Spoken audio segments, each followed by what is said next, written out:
বেশ কিছু দিনে সবের মাঝে কোনো কিছু নাই, রহে না ঘরে মন।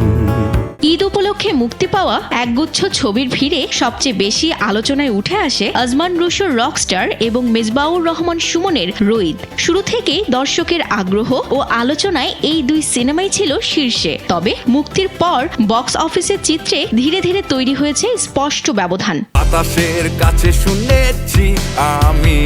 মুক্তির প্রথম ধাপে শাকিব খানের তারকা প্রভাবকে ভর করে রকস্টার দারুণ সাড়া ফেলে। দর্শক উপস্থিতি ও আয় দুই দিকেই ছবিটির শক্ত অবস্থান তৈরি করে নেয়, কিন্তু সপ্তাহ গড়াতেই সেই গতি কমে আসে। দর্শকদের মতে দুর্বল চিত্রনাট্যই ছিল এই পতনের মূল কারণ। আমার বুকের মধ্যে বাজে না। স্যান্ডেলিনা সো, রূপচর্চায় আভিজাত্য। অন্যদিকে একেবারে উল্টো চিত্র রইদের ক্ষেত্রে।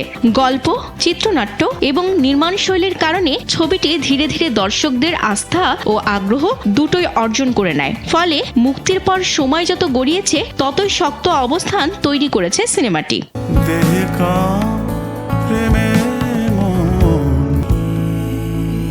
এরই বাস্তব প্রমাণ মিলেছে মাল্টিপ্লেক্সের 21তম দিনের তথ্যে।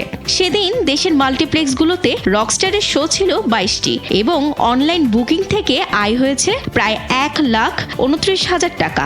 একই দিনে রোয়েদ প্রদর্শিত হয়েছে 28টি শোতে এবং আয় দাঁড়িয়েছে প্রায় 2,26,000 টাকা, যা প্রায় দ্বিগুণের কাছাকাছি।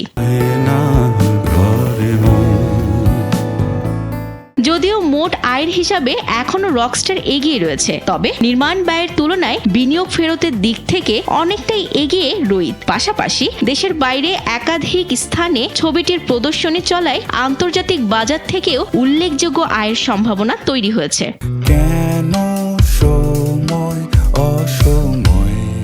রোহিত ছবিতে অভিনয় করেছেন মোস্তাফিজুর নূর ইমরান, নাজিফা তুষি, গাজী রাকায়েত, আহসাবুল ইয়ামিন রিয়াদ প্রমুখ।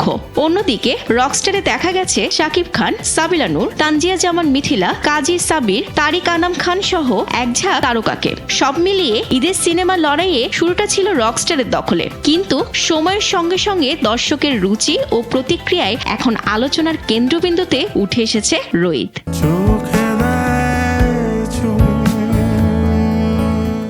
বিনোদন ডেস্ক, কালবেলা। রহিনা